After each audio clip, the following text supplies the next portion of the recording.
Right, we're ready. Okay. First of all, are you happy that you've agreed to this interview and it's, it's part of a programme that we're going to... Yeah, you're filming and you're not filming anymore. No. And it'll be part of a BBC Wales programme that goes out on the 21st. Yeah.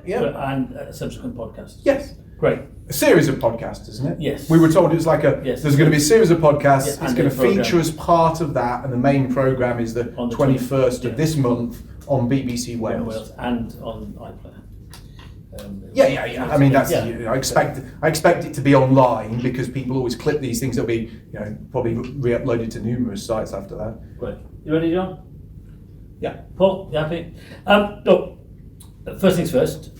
Under the previous government, your organisation was accused of promoting what they described as neo-Nazi ideologies, and they said they would be assessing Patriotic Alternative against what they called a new definition of extremism.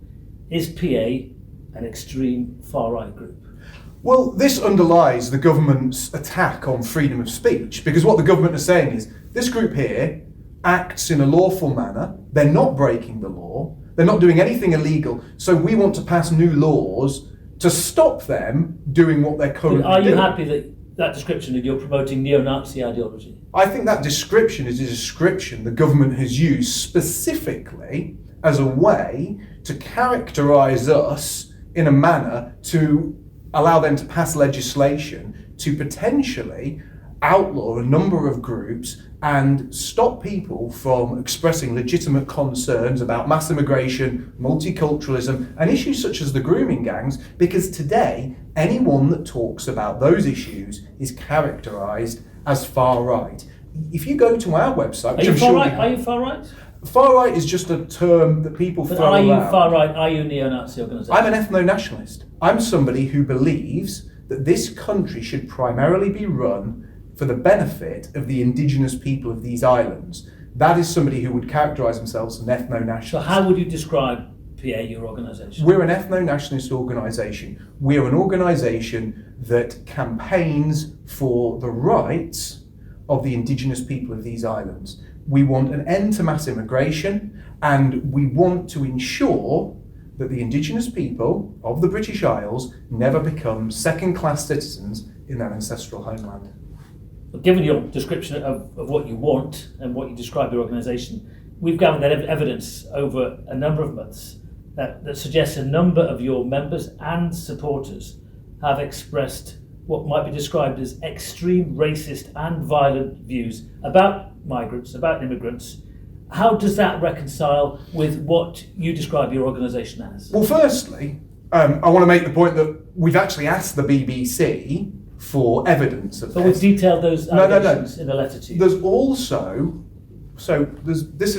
you want a comprehensive answer to this, I'm sure. We've asked you for evidence of this, which hasn't been forthcoming, and we've asked for context also. Because when people say things, which I'm sure you're going to read things that people have said to me, and you're going to ask for an answer.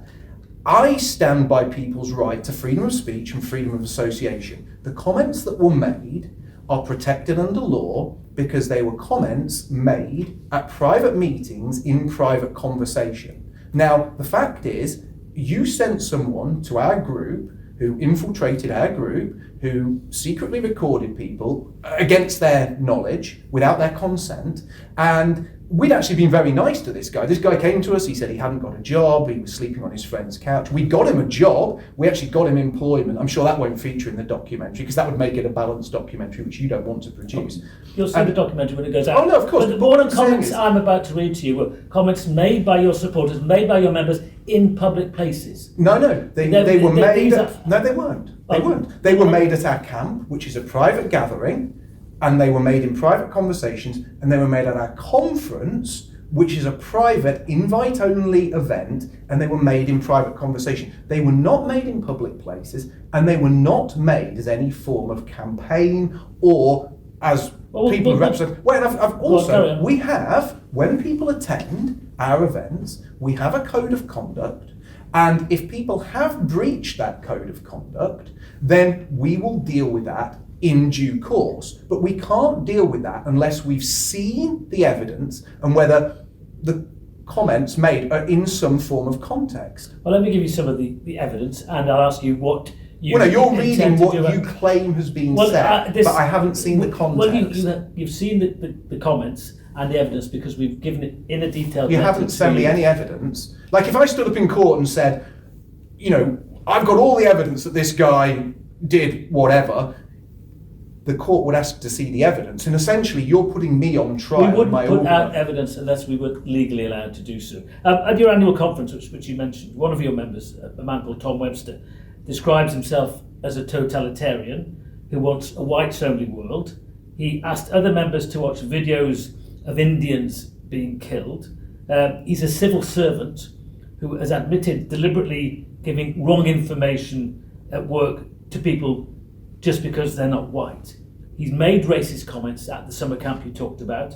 He said he would have crushed the skulls of some hikers on a hike because they were Asian. Is this the kind of person you want in your group? No, again, what he said, the comments or you're alleging that he made those comments. were made at a private gathering to people in private conversation. Now, if those comments, when placed in context, are, as you say, just unwarranted, then he would have broke our code of conduct. We have a code of conduct that specifically says that if you come to this event, you agree beforehand, and we ask everyone. Those comments break your code of conduct? If those comments are, as you have said, then they may well break our code of conduct. So he'll be kicked out of your group. At which point, he will be getting a letter from us, and we will conduct our own inquest into this. And if he has indeed broke the code of conduct, then he will be receiving a letter from us, and there'll be a range of different actions open to us.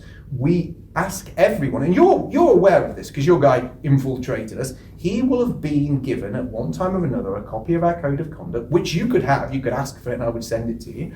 And he will have agreed that if he attends one of our private gatherings, he must abide by that. Now, if people have broken that, then they have come to our event with bad intent and aren't following our rules. But this just is one person. There's another of your members, pardon me, a former high school teacher. You know, Tom Webster is a civil servant.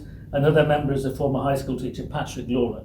He said during the same summer hike that PA are mirroring what the Nazis did before coming to power. And at conference, he said that he believes a race war is inevitable, and that if it happened, the only way to get rid of migrants who refuse to leave the country would be to kill them. What do you make of those comments from a former high school teacher, a member of your organisation, and has what many people would say are clearly extreme views? Well, what I'd say is, people like Patrick have concerns that this country... Concerns about... these are more than concerns. Yeah, concerns. We've just been talking on a nationwide basis over the last couple of weeks about the fact hundreds of thousands of white girls were systematically groomed, sexually assaulted, raped, trafficked, and in some cases murdered by men who have come here as migrants. There is simmering tensions all over this country because of things like that. And there are concerns by normal people that this will result in violence. He's clearly commenting on that, and he's clearly talking about the fact that racial tension in this country has risen because of policies enacted by subsequent governments that have pushed mass immigration against the wishes of normal people. So is the way to deal with that racial tension to get rid of migrants, and if they refuse to leave, they should be killed? I don't think anyone should be killed, but I do think... Patrick, you've asked me what I think, and I don't think anyone should be killed simply for being here. However, I do believe that many people who are here, we would be better off, as in the indigenous people of these islands would be better off if those people weren't here. And that includes large numbers of people in what are known as settled communities who have treated the people of this country appallingly, and there's been a huge cover-up about it. The Labour government have been involved in that cover-up, the BBC have been involved in that cover-up, and people want some form of justice. Now he seems forcing people to leave and advocating they be killed, seeking justice. If people who have come to this country sexually assault, rape, or groom white British girls, or any other girls for that matter, then yes, they should be forced to leave the country. We don't want them here. They're not coming here to be part of our society and play a productive role. They're here and they're carrying out But this is a serious common criminal tactic, isn't it? acts. Say if people have come to this country, But they have. That's what's happening. Some people have been born here. Let me take the Southport killings, the killings of those 3 girls in Southport. You quite often made the point that this was an immigrant who may have done this. He is of immigrant descent. He is a African. person born in this country, born in Cardiff. Is he of African descent? Does it matter? He was Of born course in it this matters. country. Somebody's born in this country. But isn't this a common tactic of yours to suggest that anybody who is of a different skin colour to you and me is not a native of this country and should therefore be expelled? It's a fact. If I was born in Nigeria, no one would call me a native or indigenous Nigerian. If you were born in this country, though? If you're born in this country, you can be a British citizen, of course, but it doesn't make you indigenous any more than many people who served in the British Empire. Their children were born in India, but no one looks at them and says, "Oh, well, he's a native Indian." So do you That's think ridiculous. that people born in this country of another country's descent, even though they're born in this country, they should be expelled? If they commit serious crimes, then yes, they should. They are not indigenous. They're here as British citizens. They're passport holders. So in that sense, you can argue, yes, they are British and they have, rights in this country. But if they then go on to commit heinous acts, like stabbing 3 little girls at a dance class, do you want him in this country? Do the BBC, the people in this room, want a man who thinks stabbing 3 little girls is a good thing in this country? The answer should be no, but you'll never say that in answer to that question. We've got evidence that it's not just your members, but some of your supporters. At your annual conference, you had, as one of the keynote speakers, a man called Blair Cottrell, an Australian far-right activist. He made incredibly racist and violent comments during open conversations with other members. He likened Africans to dogs. He said slaves had been happy to work for white people. He also suggested that black criminals should be skinned and their bodies hung up at traffic lights to deter others. What criminal was he referring to? Because I've spoken to him. He said he was talking about people in his own country, but he was talking about a man specifically a man who had shot an elderly grandma in front of her grandchild in order to steal her car. Now, that is not something that I would call for, but I'm sure there are millions of people all over this country that if you said, what should happen to the leaders of these grooming gangs? They would say, string them up. They'd say, string them up, we've had enough. They've committed serious crimes, string them up or get them out of the country. You don't think that language is insightful in any way? I think he spoke in a very, very strong way, but he spoke in private conversation at a private meeting. That is protected speech.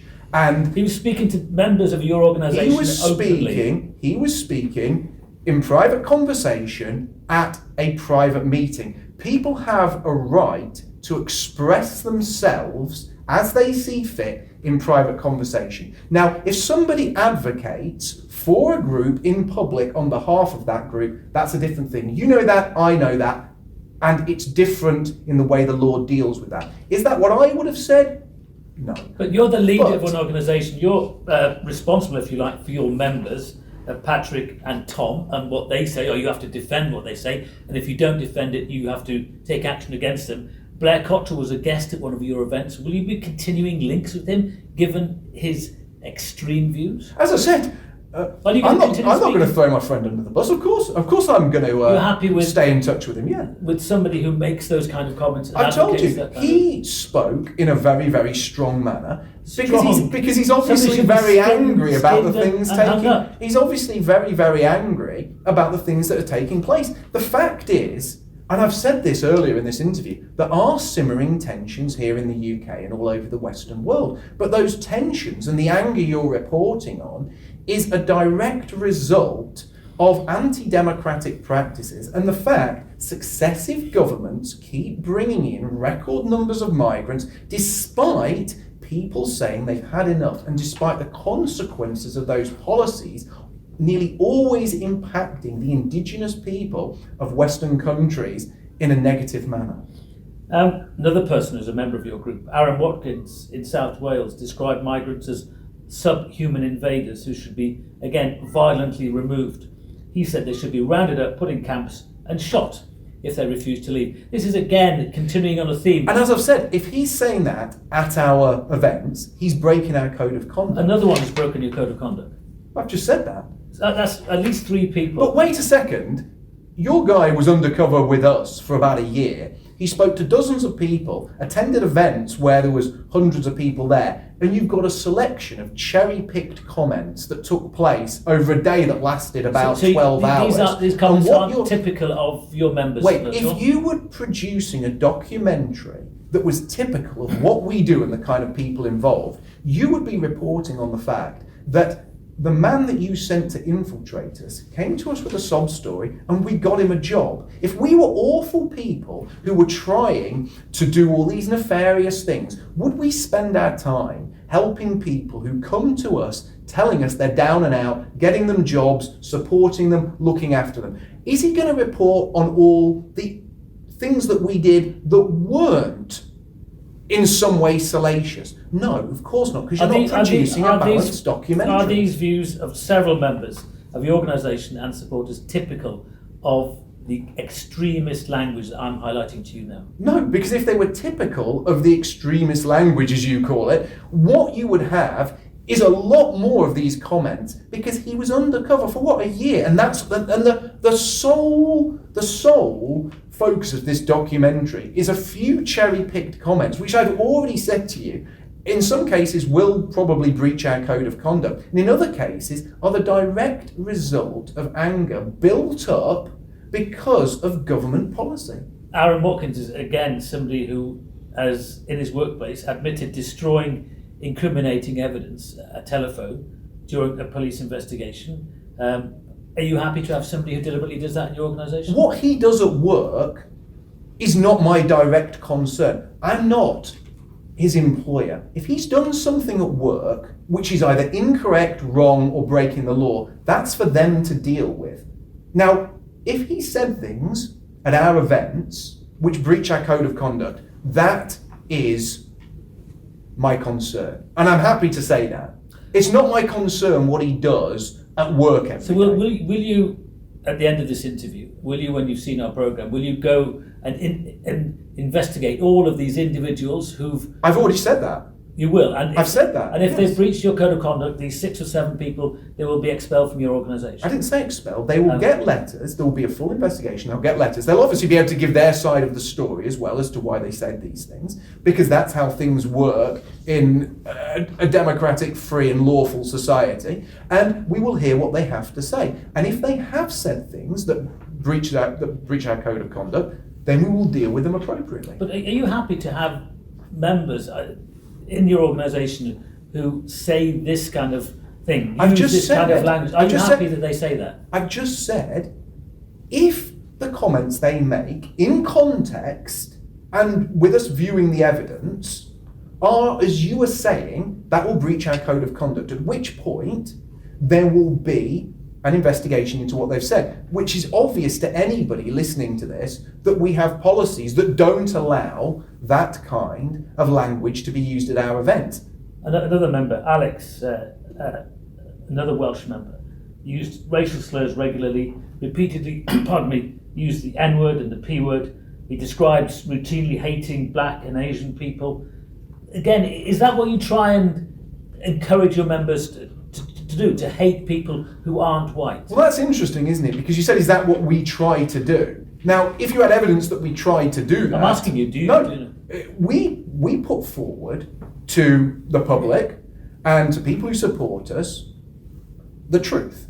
We speak about issues that the government want to cover up. We speak about issues that the BBC and the media will not speak to the public honestly about, and people come to hear what we have to say because we will honestly address issues like mass immigration, multiculturalism, we'll address issues like the grooming scandal, and we'll also talk about the big issue of the day, which is, of course, that white British people are being reduced to a minority in their ancestral homeland. So when somebody like Aaron in the workplace repeatedly uses the N-word as though it was rolling off his tongue, is that the kind of language you're happy to see your members using? So you're asking me the same question like 4 or 5 times, maybe more. I've already said we have a code of conduct. You will have seen that code of conduct.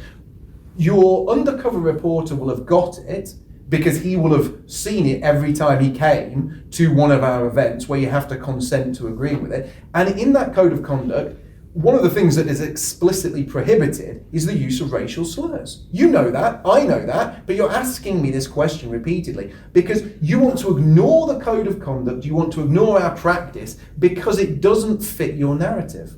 The reason I'm asking it repeatedly is because we found numerous of your members and their supporters who are repeatedly doing this. Another of your members, Joe Badminton, repeatedly used the N-word in a public place, where followers were gathering ahead of the annual conference.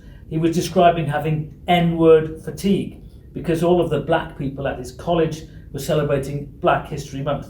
He said it in a pub where there were plenty of families nearby. Is that, again, acceptable for a member of your organisation? Well, as I said, I'm sure there's plenty of people in this country who have got complete fatigue when it comes to issues like Black Lives Matter and Black History Month. People are sick of it. He's obviously a frustrated young man. He shouldn't have used intemperate or impolite language. I agree with you on that. However, he's clearly frustrated, as many people are in this country, with certain issues being forced down people's throats. Now, he was sat in private conversation at a pub. What now? Are we saying that anyone who sits in a private conversation at a pub that doesn't say something the BBC likes needs to be exposed on national TV and be hounded? You don't think there's a pattern of behaviour here amongst your members?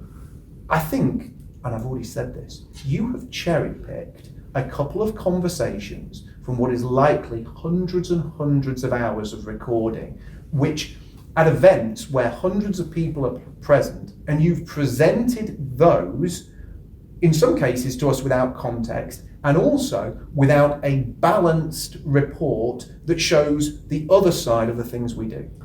Talking about other things, a banner drop, that's something that your organisation is often involved in. There was one in South Wales attended by members of PA and their supporters. One of those, Roger Phillips, said... Roger Phillips, by the way, has never been a member of PA. I didn't say he was a member, he's a supporter. He was at an event organised by members of PA, and the key thing is, he said he was planning to buy a pump-action shotgun to defend himself. He described what he would do to that shotgun, saw off the shotgun, modify the ammunition to defend himself against migrants.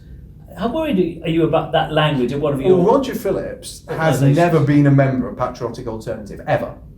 Roger Phillips, to my knowledge, was involved in the anti-migrant protests outside the Stradey Park Hotel. They were things which PA members attended, but they were not. He was in a banner drop organised by PA in South Wales when he said these comments. If he said those comments, he isn't a member of ours. And if somebody was coming to our events and talking like that, you know it would breach our code of conduct.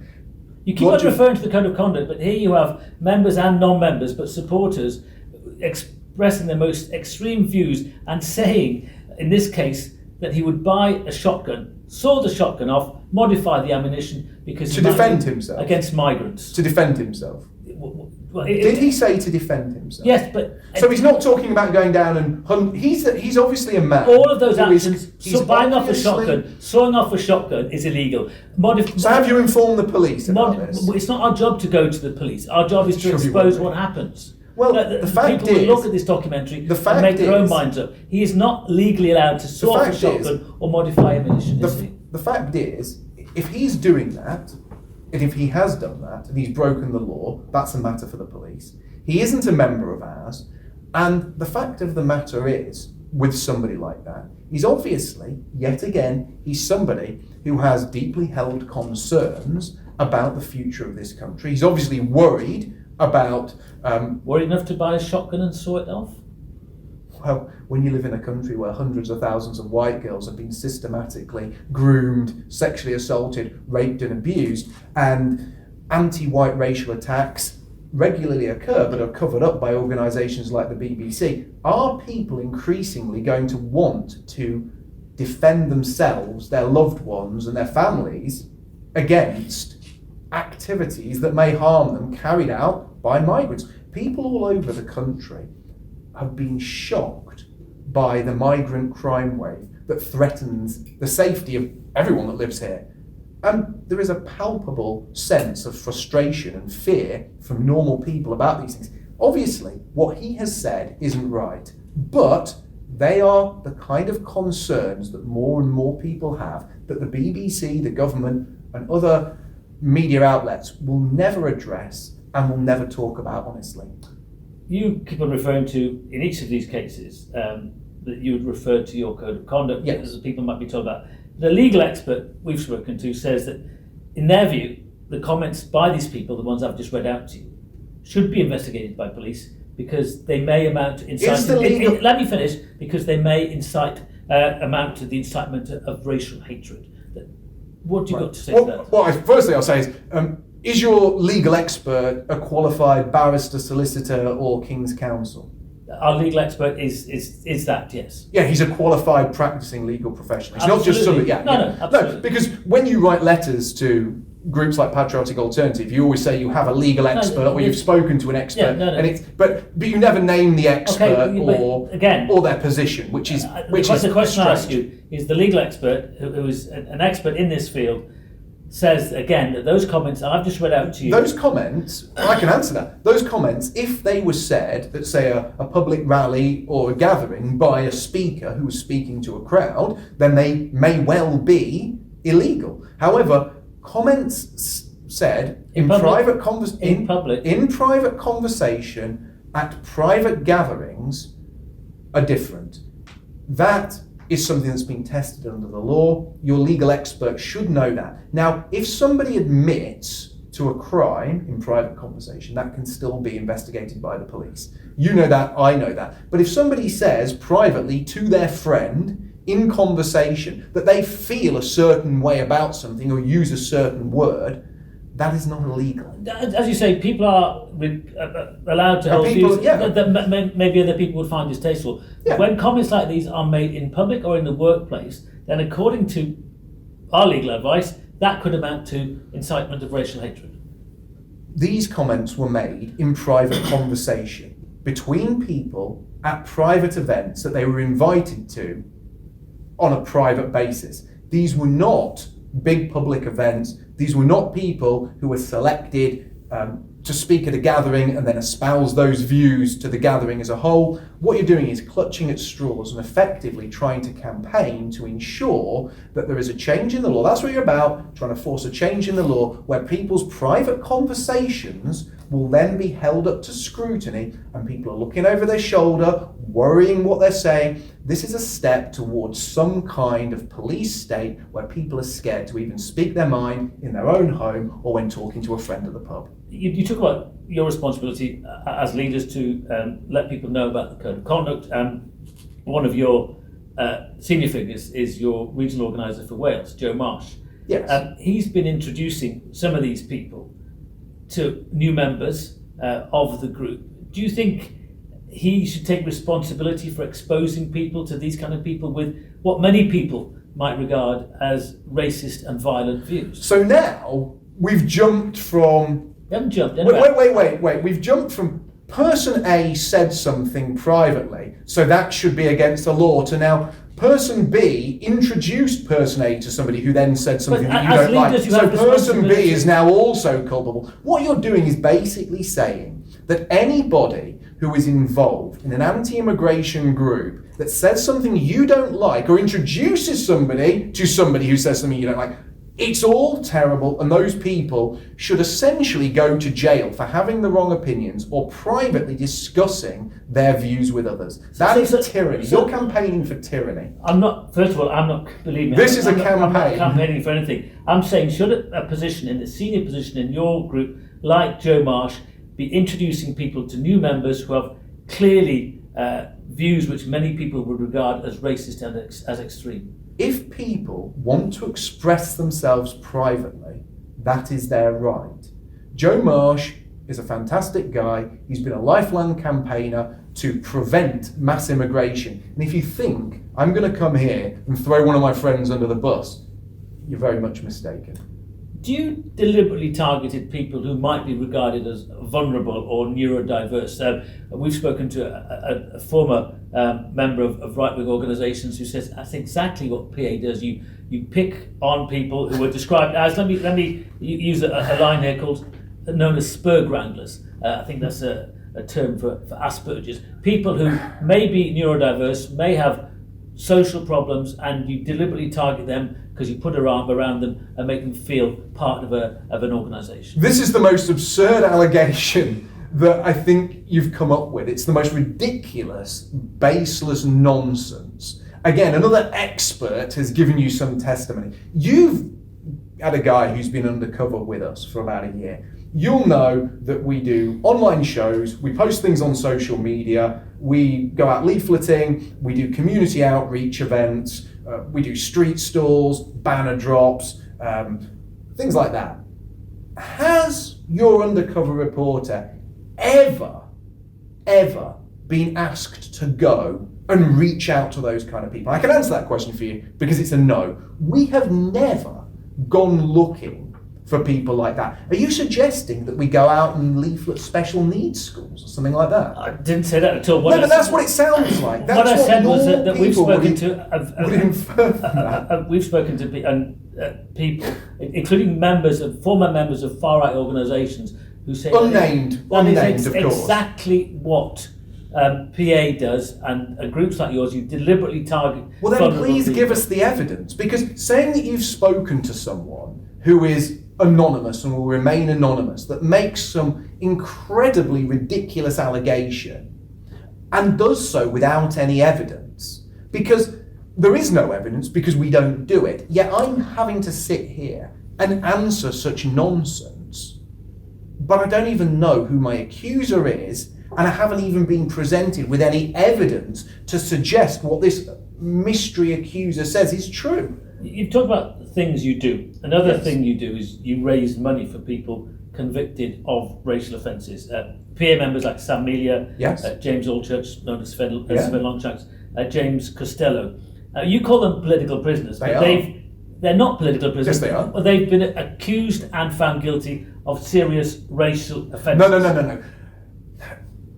Just because a corrupt anti-white government makes something illegal doesn't make it just to lock somebody up on that basis. They've been convicted of racial offences. They've been convicted of thought crimes and speech crimes. You know it, I know it, we raise money for them, we're proud of it. They've been tried and convicted of inciting and stirring up racial hatred. The fact of the matter is, people who are convicted of speech crimes they're not convicted of political crimes. Yes, they said things that the government and the BBC doesn't like and got sent to jail for it. That's a speech crime. It was specific crimes of inciting and stirring up racial hatred. I was in the Sam Melia trial. The police admitted that everything he published was within the law and was lawful. But they put forward the case that they felt when he produced that lawful material, he was intending to use lawful material to incite racial hatred. Look into the case, that's the truth of the matter. That is the definition of a thought crime. He was sent to jail for what the Crown alleged he was thinking when he produced lawful stickers. So, are you as a political group happy to have members who, in your ranks, who've been convicted of racial offences? I am absolutely happy. But that doesn't that go against what you just said previously about your code of conduct? You have a code of conduct which you apply to people who say such things. Are you happy? Are you happy to live in a country where people are sent to jail for producing lawful stickers? You obviously are. I'm not. The man is not a criminal. He is someone who was persecuted by the anti-white police state that is bringing in ever more speech and thought crimes to stop Indigenous Britons speaking out against anti-white policy and mass immigration. Let me put that point to you. You talk about your code of conduct, you say you'll apply it in these cases, but then by the same token, you're happy to have people in your group who've been convicted of these crimes. The same thing doesn't add up. Your code of conduct doesn't add up to much if people who've been convicted of racial crimes are allowed to stay in your organisation. These people were convicted of speech crimes and thoughts. Sam Melia, the stickers Sam Melia produced, the Crown stated in the trial that the stickers were lawful and no sticker breached current laws. The Crown made the case that it was his thoughts at the time of producing the stickers which were illegal, and that he intended lawful stickers to stir up racial hatred. That is the definition of a thought crime. You're the one sat here thinking that thought crimes are something that we should have in the UK. Sam Mealy and the others were convicted. This is the kind of thing you'd expect to encounter in China, not here in the UK. And the others have been convicted of racial offences, of stirring up racial hatred. Again, final question on this one. You're happy to have them as members of your organisation? I am happy to have people in our organisation who have been persecuted by the anti-white police state for holding the wrong opinions and speaking their mind. Talking about raising money, you've been raising money for people convicted for their parts in the summer riots, people who've pleaded guilty and have been sent to jail. Yeah, are you good? I'm proud of that, of course. Of course I am. We have raised money for 3 types of people. The first is people who have said things on social media, speech crimes. Secondly, for people who attended anti-immigration protests and have been arrested and coerced into pleading guilty for essentially simply being present while disorder took place. And thirdly, we have raised money and distributed money to people who committed minor offences but were given incredibly harsh jail sentences. A good example of this, a young lad, he kicked a police van and he got nearly 2 years in jail for kicking a police van. During the Black Lives Matter riots, young black lad climbs up the cenotaph in London, attempts to set fire to the Union Jack on the cenotaph, suspended sentence. Why are black rioters given suspended sentences, or why are BLM rioters, like in Bristol, the ones who pulled down a statue and threw it in a river, why do they walk free from court? Yet people who attend an anti-immigration protest simply film what's going on, and they get coerced into pleading guilty and sent down for sentences of 18 months or more. Because Keir Starmer is presiding over a 2-tier justice system, something that you and the BBC support, which specifically targets Indigenous people who speak out against mass immigration and multiculturalism. Well, first of all, the justice system is independent of government. The justice system, well, it is. Because when a Prime Minister goes on television and states that he is going to convene 24-hour courts, release serious criminals from jail to make way for people who committed speech crimes or attended anti-immigration demonstrations. He did both of those things, and then assures the public or his supporters that he is going to make sure that those involved in any disorder, no matter how tangentially, will receive the harshest sentences possible. He said all of those things. That is not independent justice, because a Prime Minister couldn't go on TV and interfere so blatantly in the justice system if it was genuinely independent. You talk about reaction to certain events. Is it a tactic of yours to latch on to local causes, like the hotel in Llanelli, or what happened in Southport in the summer, to latch on to local causes, genuine local concerns, and to stir up racial hatred? There are concerns, and we have people in the area who have those concerns, and they're concerns that I've been speaking about for the last 24, 25 years. I've campaigned relentlessly for 2.5 decades now to prevent the continuation of mass immigration. But you hijack local concerns. It's not hijacking local concerns, it is assisting local people who we have members in the area. It's assisting local people with their campaigns. And that is something that every political group does. When the Labour Party goes and gets involved in a campaign, are they interfering with local people? Of course they're not, because you like them. It's interfering with a local campaign if we do it, because we're living in a system. But do you not choose campaign like Llanelli, like Southport, to stir up what are genuine local concerns, local issues, to blame people you see as migrants, incomers, and use that to stir up racial hate? But you know what you're saying is false. You're lying. Because you have had a guy, as I've repeated earlier, who's been undercover in our organisation. You know that we do things like soup kitchens, we do things like help the homeless, we do things like litter picks, we have fitness events, we help young people with their CVs. We helped your undercover reporter get a job when he pleaded poverty. There's so many things that we do, but your organisation and the documentary that you're part of is cherry-picking things to paint us in a certain light for political purposes. So you're a benevolent political organisation, you'd say? Yes, that's a good way of summing us up. You're not a group that is espousing horrible racist language and encouraging... Right. We're people who tell the truth. We're people that advocate for the rights of Indigenous Britons, and we are people that campaign against what is going on now in this country.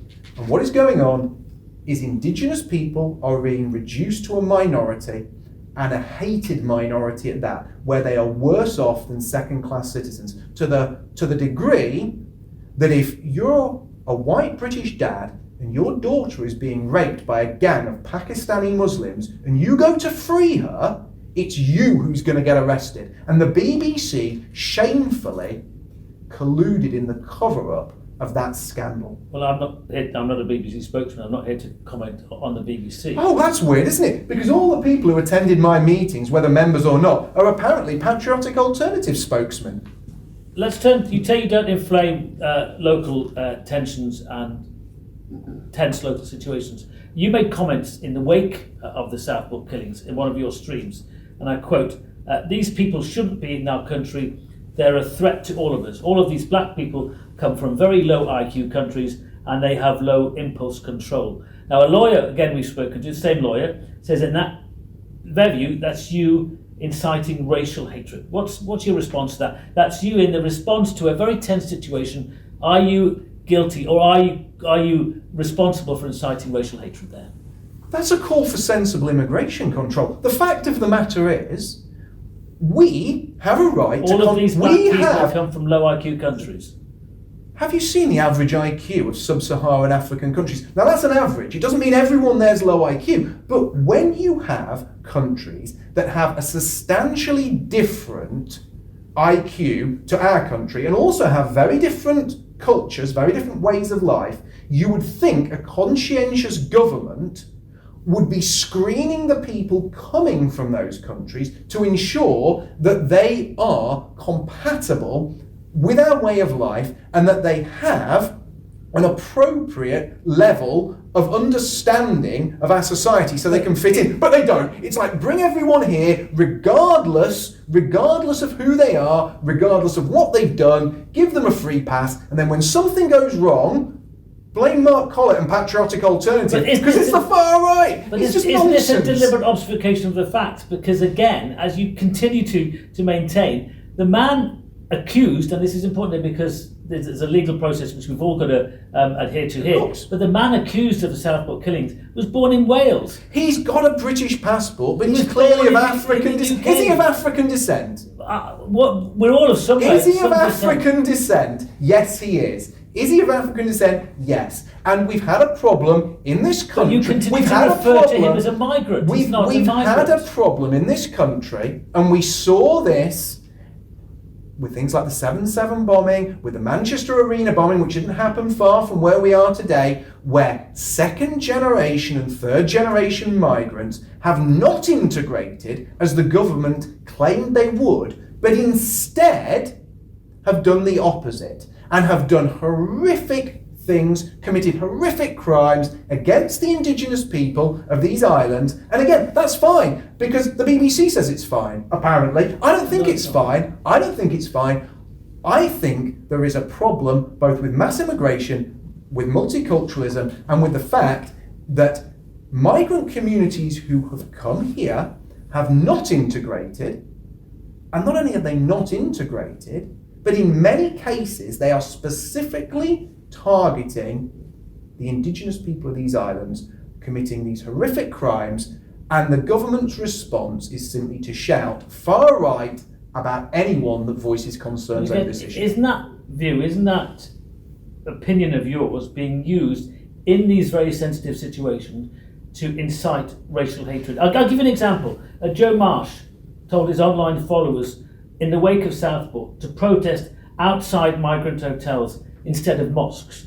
The following day, 2 hotels, one in Tamworth, one in Rotherham, were set alight. Are you not concerned that comments like that fuel violence? I think people have the right to protest, and I think that some of those. Burn down hotels. Wait! I didn't say that, did I? I said people have the right to protest, and they do. Some people who were part of those protests acted in an unlawful manner, but protest, and this is amazing, isn't it? Because when George Floyd was killed in America, and Black Lives Matter rioters ran through London, destroyed statues, attacked policemen, burnt flags at the cenotaph, the BBC wasn't saying, whoa, we need to stop people talking about George Floyd, because if we do, we might have more riots. You guys were amplifying the message. But if white people get angry about white girls getting stabbed, it's not like Black Lives Matter, is it? It's they need to shut up because they're inciting this. Was the BBC, were the politicians who supported Black Lives Matter inciting the riots when they rioted? Of course not, because you guys So support you don't think it. that Joe Double Marsh's language... No, this is double standards. So Joe Double Marsh standards. is saying, telling online followers to protest outside migrant hotels. He called for legal protest. Now, when people who saw the death of George Floyd called for protests in places like London and Bristol, and they turned violent, and there was mass disorder, there was rioting, were the people who called for those protests culpable for what went on? Protesting is a legal right. Nobody's denying Exactly. that. So Joe Marsh exercised his legal right by your own logic. Again, a legal expert we've spoken to says, in their opinion, Mr. Marsh's comments may have fueled violence, and that may amount to incitement. You don't recognise that? He called for protests. Now, what I'm saying is, if Joe Marsh calling for a protest is against the law, then everybody who called for a Black Lives Matter protest that ended in violence should be charged, and they should feel the heat from that same law. You can't have a two-tier system where people say, go out and protest for Black Lives Matter, and a city gets burned down and everyone goes, oh, well, that was unfortunate. But then somebody like Joe Marsh says, well, let's go and protest against what's just happened, which is legal, and then something happens and then Joe gets the blame. That's a two-tier system. Is there no responsibility here when you as leaders, you and Joe Marsh, might tell your supporters, advisors... Wait. Let me finish. Suggest that your supporters do certain things and then there are consequences. Do you as leaders, I'm asking you a question here, do you as leaders share any responsibility for what happens? If we call for legal activity and that legal activity then results in some form of wrongdoing, or somebody attends a protest and does something which is illegal, we should be just as culpable as all of those who called for protests about George Floyd, as in we shouldn't be. Well, nobody's saying that, again, that protesting is illegal. It's what happens in some of these protests and the knowledge that that may be the case, and that maybe incitement is the case here, that may be illegal. Do you not think that Joe Marsh's comments were in somehow irresponsible at the very least? I think you have read me a comment and you've said he called for protests, and he specifically told people, you've already said not to go to mosques, but he said, we need lawful protests. Outside migrant hotels. Why protest outside a migrant hotel? You'd have to ask him that. I mean, I think it's obvious, but you can ask him that, and I'm sure he'll give you an answer. But the fact of the matter is, if you call for lawful activity, and then something happens, and that is then thrown back at you, then that should be thrown at everyone who calls for a protest that ends in violence. But it's not being. And you must see this hypocrisy. You've either got blinkers on, or you're so politically motivated, you're refusing to acknowledge the truth of what I'm saying. The reason I ask you this is that we've spoken to a former government advisor as well, who says your group is creating a climate conducive to terrorism, violence and hate, and poses a threat to democracy. Now, she wants a new law that would ban PA and similar groups, because although you're not banned at the minute because you're not seen to be a terrorist organisation, but... Wait, you just said not seen to be. We are not a terrorist organisation. But we are not a terrorist organisation. That is why you're not illegal under We the are law. not a terrorist organisation. We do not endorse violence or terrorism. You said not seen to be. We are not. But if your group when you say not seen to be, that is a loaded comment. If your group, in the words of this former government advisor, is creating a climate conducive to terrorism, violence and hate, and poses a threat to democracy. What's your response to that? My response to that is clear. You have just said that a government advisor, who again you haven't named, and government advisors are people who are politically motivated and they push the government. They're not independent. Everyone has an agenda. These people push the government in a way that they want to see society go. That is a fact. Now, the second thing is, this government advisor, whoever she may be, has said that we are a lawful organisation, has said that we do not engage in, support or endorse terrorism, which we do not. So rather than saying they're not breaking the law, leave them alone, she says we need new laws to shut down people who are speaking lawfully and who are not terrorists because I don't like what they're saying. That is tyranny. That's the kind of thing you would expect under a communist government. That is not the kind of behaviour you would expect in a free society. The last Conservative government, Michael Gove, began a process of assessing whether you were or not an extremist organisation, and said, as I said in my very first question to you, that you were promoting neo-Nazi ideology. Wait, Michael Gove was not seeking to bring in new laws to But they didn't go Michael forward Gove said that a number of groups in the country would be assessed as to whether they should receive government funding and ministerial access. Now, firstly, we've never had any government funding, and secondly, we've never had any ministerial access. It was also to assess whether you should be branded as extremist. Yes, it was. That was. He said, we're going to bring in this new assessment about extremism, we will say that groups that we brand arbitrarily as extremists won't be able to get government funding or ministerial access. We've never had either of those things. And again, this is a word, extremist, that is thrown around in a very interesting manner. So if a white guy goes to an anti-immigration protest and kicks a police van, he's an extremist. If a black guy sets fire to the Union Jack at the Cenotaph, he's a protester that went a little bit too far and you let him off. This is two-tiered justice, and this is a classic example of people being vilified for speaking about a problem, and we are speaking about mass immigration, multiculturalism, the grooming gangs, and we are being silent. But you're not just speaking about the problem as you see it, are you? You've got members for whom you're responsible who are clearly alleged and accused of inciting racial hatred and racial violence. Now we've got alleged being the word. Alleged being the word. Absolutely. But we've got clear examples of that with so many of your members, and as a But it's not so many. You count them on one hand. About 5 people there, maybe 6. Also, we've over 20,000 people have signed up to Patriotic Alternative, and you've said that 6 people in private conversation at private events have said things you don't like. I have said if they have breached our code of conduct, we will deal with that, and you are clinging to those 6 people for dear life because you are pushing this anti-white 2-tier sentiment which is there because you wish to silence normal people speaking out about these issues which the government and the BBC ignore. Given the amount of people, the people that are your members that have been prosecuted and convicted of racially... Well, look, I need to... Wait, can I make a point? No, there's a point that needs to be made. The 3 people that you mentioned who were indeed convicted, and you're obviously going to cling to that for dear life as well. Sam Melia was convicted for producing stickers that were produced before he was ever part of PA. James Costello, but they weren't convicted when they were part of PA or for any PA activity. Were they convicted for anything they did? Are they members of PA?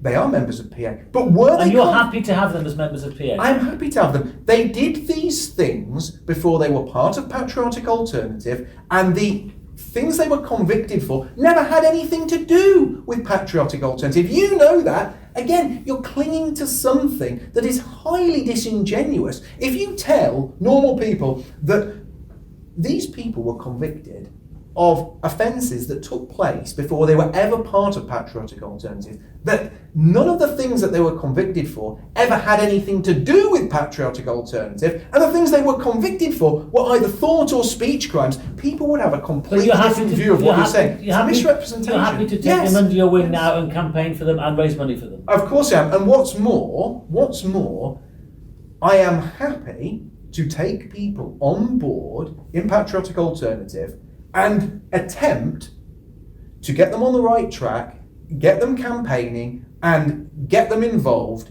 in lawful political activity that campaigns for a change in society.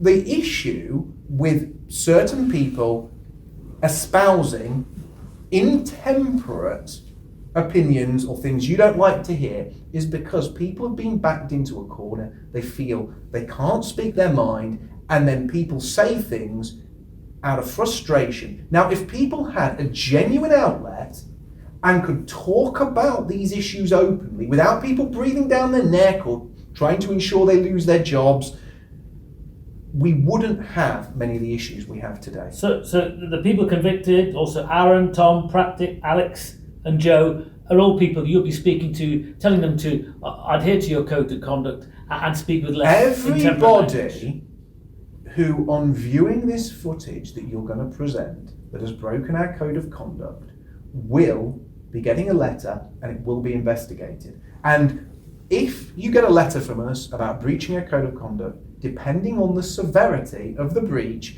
you can either have a written warning, be suspended or expelled. I haven't seen the evidence, but that process will be followed through, exactly as I have stated to you now. How far does your personal responsibility as a leader go? If members of your group have broken the law, are inciting racial hatred, should you yourself? Oh, well, I'll answer that. I mean, when Hamas attacked Israel on October the 7th and the Labour Party conference erupted into cheers of support and people were openly celebrating that, which is highly illegal because those people were celebrating a terrorist attack carried out by a group banned in the UK. Nothing happened to those people, but is Keir Starmer responsible for the actions of those people? Again, you'd say no, but if it was me, you'd say yes. I'm asking you, are you responsible for the actions of your members, those who've been convicted, and those who... So you take no responsibility for what Aaron, Tom, Patrick, Alex and Joe may have said? I take responsibility in the sense that it is my responsibility to ensure they abide by a code of conduct and to ensure there's an investigation.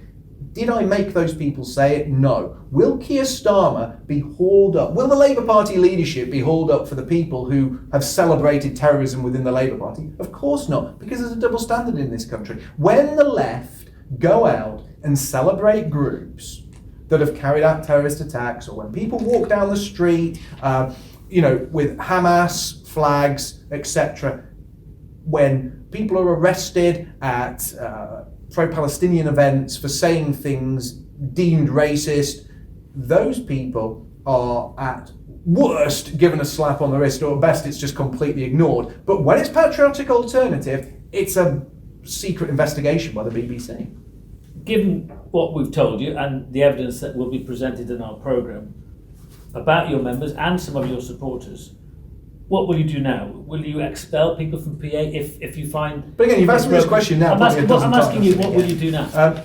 I've just said, when we've seen the evidence, we will serve letters on people who have said these comments, and there will be some form of investigation, and those people will either be subject to a written warning, suspension or expulsion, depending on the breach of the code of conduct. That is a fair process, but we are not, on your say-so, expelling anyone without seeing the evidence or without understanding the context in which those comments were made.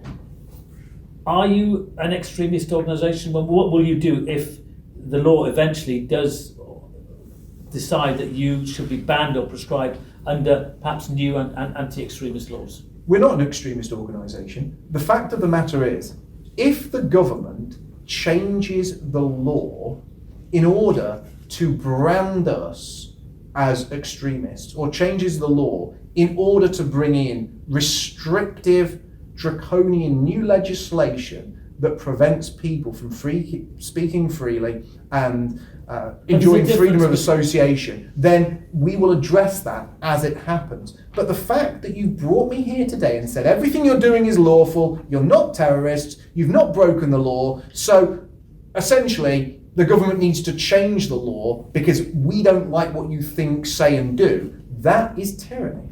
But there is a campaign. The last government did start to look at this issue, and there are groups like yours, you're not the only group, that fall below the threshold of terrorism, but are seen to incite racial violence and incite other kinds of concerns in society, and that those groups may be fit for prescription.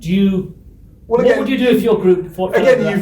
You've just shown yourself to be making an absolutely idiotic comment. Any political group that doesn't involve itself in terrorism falls below the threshold of terrorism. Any group that isn't a terrorist group falls below that threshold because they're not a terrorist. So what you're saying is, why don't we ask the question fairly? Why don't we ask the question fairly and say, look, Mark, you're not a terrorist group, which we're not, you know we're not.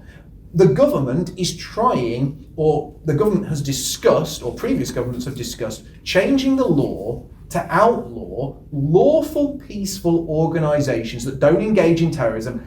My answer to that is tyranny. And that is what the government is doing. The government is engaging in tyranny because it wants to scare people, it wants to silence people, and it wants to ensure that the groundswell of anger which is building in this country against the grooming scandal, against mass immigration, against anti-white racist attacks, that the people who are getting angry also get scared. So they sit in their homes and they don't speak up, they don't go out, they don't organise, and they don't engage in politics. This is about silencing people who engage in the political system in a way that the government and the liberal elite don't like. People who perhaps are accused of espousing extreme anti-racist, anti-immigrant views. You think that... What you're saying is, you guys have the wrong opinions, so you shouldn't be allowed to operate. That's the long and short of this. What society says and what the law says is that you shouldn't be allowed to incite racial aggravation in society, and you should be allowed to incite in the way that some of your members are accused of doing so. No, our members aren't. Our members spoke in private conversation at a private meeting. They were not walking down the street with a megaphone trying to get members of the public on board or trying to get people to do things or being part of a campaign. They were speaking in private conversation. What you are saying is essentially lawful groups need to be outlawed and people should have to watch their back in private conversation because you want new laws that will bring in a tyranny which would be previously unheard of in this country. It'd be something akin to what you'd have in the Soviet Union. Are you, as Michael Gove and others have suggested, akin to being a neo-Nazi white supremacist organisation? No, we want the best for the indigenous people of these islands. We want to ensure that the indigenous people of these islands don't become a minority, as they have in London, Birmingham and Leicester, and we want to ensure that the indigenous people of these islands are never treated as second-class citizens. And at the moment, there are towns and cities in Britain where the indigenous people are treated worse than second-class citizens. In fact, they're treated as a hated minority. We've written to all the people that we've talked about today. Some have not chosen not to respond. You're the leader of this group, and you've agreed to do this interview on that basis. You speak for your members and the organisation. Have they asked you to answer for them? No. No one's asked me to answer for them. I haven't prepared any statements for anyone else. That is down to them. People have obviously informed me that they have received the letters, but nobody has asked me in any way to assist them with their responses. So those people that haven't responded to us, you're not speaking on their behalf. Well, of course not. I can't speak on anyone's, but these are free adult people. But the leader people. of an organisation, you may choose to speak on their behalf. No? Look, we're not a government department or the military. I don't speak on people's behalf in that way. You've reached out to people. It is up to them how they respond. People have the freedom to choose whether they write to you or engage with you or give you an interview. I came here today because I wanted to speak to you.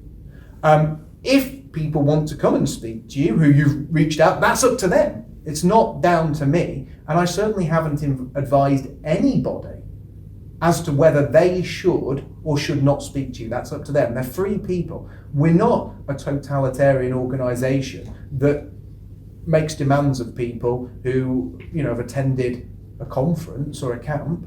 We simply are a community-based group that advocates for the rights of the indigenous people of these islands. Not a neo-Nazi supremacist organisation. I've already said we're definitely not supremacists. We believe that people all over the world, regardless of their race, their culture, or their ethnicity, deserve a homeland. They deserve a place where they retain their position as a majority and where they can enjoy their culture, their traditions, and their ways of life. But that extends to the English, the Scots, and the Welsh as well. We should have those rights too. If you go to Japan, you should see the Japanese people as a majority. You should see them enjoying their culture and way of life. They shouldn't become a minority. Neither should we. That's a cohesive worldview where everybody has their place in the world. Everybody's different. But that's not what we're talking about here. We're talking about people, members of your You've organisation. asked if you specifically asked me whether we're a supremacist group, and I have explained there that we are absolutely not a supremacist group. But we're talking about here about members of your organisation who are, on several occasions, having the most vile and Well, you keep saying the most vile. Look, there's lots of people who use words that you don't like, I'm sure, out there in the public.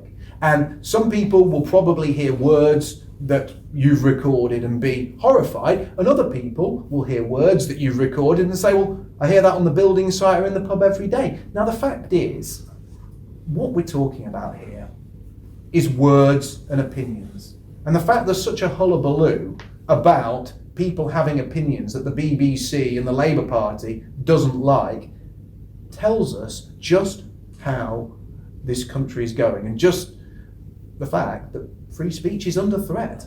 Free speech is one thing, but let me pick you up on this finally. But words and opinions matter, because words and opinions that are extreme, that are violent, can lead to wider violence in society and can incite racial hatred. Do you not see that some of these words could lead to that? I think we've already covered this. When people on the left, This isn't about people on the left, sorry. Now, of course it is. This is about members of your organisation. This is about having a system that is fair, under which people are treated equally. Now, if people advocate for protest, that is their legal right. But you are saying, if people who you categorise as far right advocate for protests and something happens at that protest, then those people are heinous people who have stirred things up and should be completely culpable for that disorder. However, when people on the left or people within the media advocate for protest for something like George Floyd or Black Lives Matter, and it ends in days of rioting, violence, police officers being attacked, attacks on war memorials. But this isn't nobody's culpable, and it was all just unfortunate and things got out of hand. That is what normal people are starting to see. That is the two-tier system people are sick of. Two-tier Kia was trending on Twitter because of the things that I'm talking about here. Not because of the language that some of your members have used. That is. People are appalled that look, as I've said, people who committed serious criminal acts at protests should be arrested, regardless of what side of the political divide they're on. However, what people are angry about is when a young lad kicks a police van and gets 18 months or 2 years, and then another young lad sets fire to the Union Jack at the cenotaph and gets a suspended sentence, a slap on the wrist, and walks out. People look at that and say, this isn't justice. And what you're doing here isn't justice either. It's a witch hunt, and it's an attempt to silence a lawful political organisation which has never endorsed violence, terrorism, or any of the things which you're trying tangentially to link us with. Mark Collett, thanks for listening.